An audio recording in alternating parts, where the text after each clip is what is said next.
முருகனுக்கு 3 விதமான விரதங்கள் மிக முக்கியமாக கடைபிடிக்கப்படுகிறது. திதிகளில் சஷ்டி திதி, கிழமைகளில் செவ்வாய்க்கிழமை, நட்சத்திரங்களில் கிருத்திகை நட்சத்திரம் ஆகியவற்றில் இருக்கப்படும் விரதங்கள் முருகனின் அருளுடன் கேட்ட வரங்களை தரும் சக்தி வாய்ந்த விரதங்களாக கருதப்படுகின்றன. முருக பக்தர்கள் பலரும் இந்த 3 விரதங்களையும் கடைபிடிப்பதை வழக்கமாக கொண்டுள்ளனர். பெரும்பாலான பக்தர்கள், குறிப்பாக குழந்தை வரம் வேண்டுபவர்கள், சஷ்டியில் விரதம் இருப்பார்கள். ஐப்பசி மாதம் வரும் மகா கந்த சஷ்டி மட்டுமின்றி மாதம் மாதம் வரும் சஷ்டி திதிகளிலும் இவர்கள் விரதம் இருப்பது வழக்கம். குழந்தை வரம் வேண்டி விரதம் இருப்பவர்கள் சஷ்டி விரதத்துடன் கார்த்திகை விரதமும் இருப்பது சிறப்பானது என்றே கூறுவார்கள். சஷ்டி திதிக்கு அப்படி என்ன சிறப்பு? இந்த திதியில் விரதம் இருந்தால் வேறு என்னவெல்லாம் நலன்கள் கிடைக்கும் என்பதை இப்போது அறிவோம். முருகனை வழிபட சஷ்டி உகந்த நாளாகும்.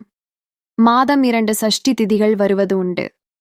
அமாவாசையை அடுத்து வரும் சஷ்டியை சுக்லபட்ச சஷ்டி அல்லது வளர்பிறை சஷ்டி என்றும், பௌர்ணமியை அடுத்து வரும் சஷ்டி கிருஷ்ணபட்ச சஷ்டி அல்லது தேய்பிறை சஷ்டி என்றும் அழைக்கப்படுகிறது. திதிகளின் வரிசையில் சஷ்டி 6வதாக வருவதால் அதற்கு மிகப்பெரிய வலிமை உண்டு. ஐஸ்வர்யத்தை தரக்கூடியது 6 என்ற வழக்கு ஜோதிடத்தில் உள்ளது. ஜோதிடத்தில் 6ஆம் எண்ணுக்கு உரிய கிரகம் சுக்கிரன். இவர் லட்சுமியின் அம்சமாக கருதப்படுகிறார். திருமணம், வாகனம், வீடு ஆகியவற்றை தரக்கூடியவரும் சுக்கிரன்தான்.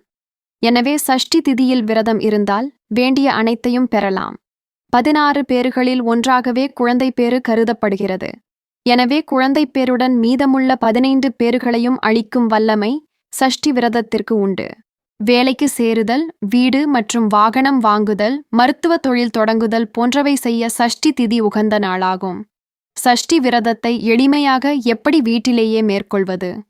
இதனால் கிடைக்கும் பலன்கள் என்னென்ன என்பதை பற்றி பார்க்கலாம்.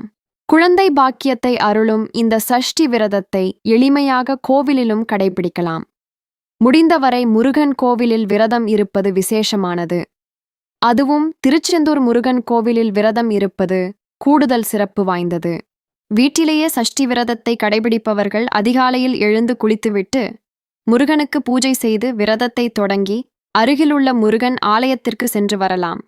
பிறகு பூஜை அறையில் முருகன் படத்தின் முன்பு நெய் விளக்கு அல்லது நல்லெண்ணெய் விளக்கு ஏற்ற வேண்டும். முருகனுக்கு சந்தனம், குங்குமம் இட்டு மலர் மாலை சாற்றி அலங்காரம் செய்து வழிபடலாம். அவருக்கு இஷ்ட நைவேத்தியமான அவல் உணவுகளை படைக்கலாம். இவ்விரதத்தை முழு நேரமும் இருக்க முடியாதவர்கள் பால் மற்றும் வாழைப்பழம் போன்றவற்றை சாப்பிடலாம். வேலைக்கு செல்பவர்கள் காலையில் பூஜையை முடித்துவிட்டு விளக்கை மலை ஏற்றிவிட்டு பின்னர் வேலைக்கு தாராளமாக செல்லலாம். மீண்டும் மாலையில் இதேபோல் பூஜை செய்து விரதத்தை நிறைவு செய்து கொள்ளலாம். வீட்டிலேயே இருப்பவர்கள் விரதம் முடியும் வரை முருகனுக்கு விளக்கு ஏற்றி வைப்பது மிகவும் நல்லது. வீட்டிலேயே முருகனின் பாமாலைகளை பாடலாம்.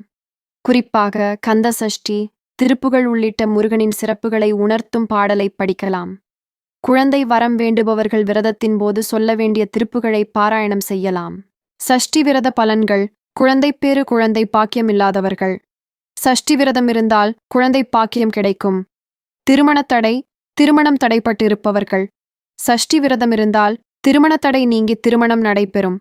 செல்வ வளம். சஷ்டி விரதம் இருப்பதால் செல்வ வளம் பெருகும், வறுமை நீங்கும், நினைத்தது நிறைவேறும்.